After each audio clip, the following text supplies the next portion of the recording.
ఈ మధ్య కాలంలో భార్యాభర్తల బంధంలోకి మూడో వ్యక్తి ఎంట్రీ ఆ పచ్చని కాపురాన్ని చీల్చుతోంది. భార్యాభర్తల్లో నుంచి ఏ ఒక్కరు అఫైర్ పెట్టుకున్నా ఆ కుటుంబం మొత్తం ముక్కలవుతోంది. పిల్లలు పెద్దలు అందరూ ఇబ్బందుల పాలవుతున్నారు. కట్టుకున్నోడి కన్నా ప్రియుడిపైనే ఎక్కువ మోజు పెంచుకుంటున్న కొందరు భార్యలు దేనికైనా తెగిస్తున్నారు. ఏకంగా భర్తను అడ్డు తొలగించుకోవడానికి మర్డర్లు చేయడానికి కూడా వెనుకడుగు వేయడం లేదు. దీంతో ఈ మధ్య కాలంలో సమాజంలో భర్తలను చంపుతున్న భార్యల కేసులు ఎక్కువై తీవ్ర భయాందోళనలను రేకెత్తిస్తున్నాయి. మరోవైపు వివాహేతర సంబంధాల కారణంగా ప్రియుడు లేదా ప్రియురాలి కోసం భార్యాభర్తలు చంపుకుంటున్నటువంటి ఘటనలు పెరిగిపోతున్నాయి. ఇక భర్త సంగతి పక్కన పెడితే పేగు తెంచుకుని పుట్టిన పిల్లలను సైతం ప్రియుడి కోసం వదిలేస్తున్న సంఘటనలు సమాజం పెడదోవ పడుతున్నటువంటి తీరును బట్టబయలు చేస్తోంది. ఈ క్రమంలోనే ఓ మహిళ తన ఇన్స్టా ప్రియుడి కోసం ఏకంగా భర్తను ముగ్గురు పిల్లలను వదిలేసి వెళ్ళిపోయింది.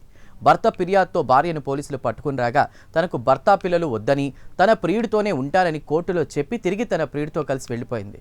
ఈ ఘటన స్థానికంగా సంచలనాన్ని రేపగా డీటెయిల్స్లోకి వెళితే యూపీలోని ఎటావా జిల్లాకు చెందినటువంటి 25 ఏళ్ల మనీషా తన భర్త భూప్ సింగ్ ముగ్గురు పిల్లలతో కలిసి ఉంటోంది. ఎక్కువగా ఇన్స్టాగ్రామ్లో వీడియోలు పోస్ట్ చేస్తూ ఉండేది.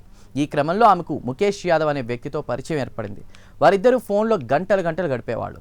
ఇది కాస్త వారి మధ్య ప్రేమకు దారితీసింది. దీంతో ప్రియుడి మోజులో పడిపోయిన మనీషా అతడితోనే వెళ్ళిపోవాలని నిశ్చయించుకుంది. దీంతో తన ముగ్గురు పిల్లలను భర్తను ముసలి మామను వదిలేసి ఇన్స్టాగ్రామ్ ప్రియుడితో లేచిపోయింది. మనీషా కనిపించకపోవడంతో ఆమె భర్త భూప్ సింగ్ తన భార్య కనిపించడం లేదని స్థానిక పోలీసులకు ఫిర్యాదు చేశాడు. దీంతో రంగంలోకి దిగిన పోలీసులు ఆమె సెల్ ఫోన్ సిగ్నల్తో అదుపులోకి తీసుకున్నారు. ఆమెను సబ్ డివిజనల్ మెజిస్ట్రేట్ కోర్టులో హాజరుపరిచారు. అయితే తన భర్త ప్రతిరోజు తాగుతున్నాడని, పేకాట ఆడుతున్నాడని, మద్యం మత్తులో నానా చిత్రహింసలు పెడుతున్నాడని మనీషా కోర్టులో చెప్పింది. అంతేకాకుండా రాత్రిపూట అపరిచిత వ్యక్తులను ఇంటికి తీసుకొచ్చి వాళ్లతో లైంగిక సంబంధం పెట్టుకోవాలంటూ తనను బలవంతం చేస్తున్నాడని, అందుకు ఇక నుంచి తన భర్తతో ఉండలేనని, పిల్లలను కూడా తీసుకెళ్లలేనని మనీషా మెజిస్ట్రేట్ ముందు స్పష్టం చేసింది.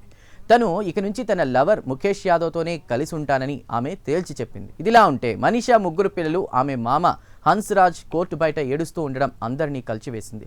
ఇది చూసిన తర్వాత కూడా మనీషా తన ప్రియుడి చేయి పట్టుకుని అక్కడి నుంచి వెళ్ళిపోయింది. అయితే తమ ఇంటిని నాశనం చేసిన కోడలు మనీషాతో పాటు అతడి ప్రియుడిపై కఠినంగా చర్యలు తీసుకోవాలని మామ హన్స్రాజ్ పోలీసులను న్యాయస్థానాన్ని కోరారు.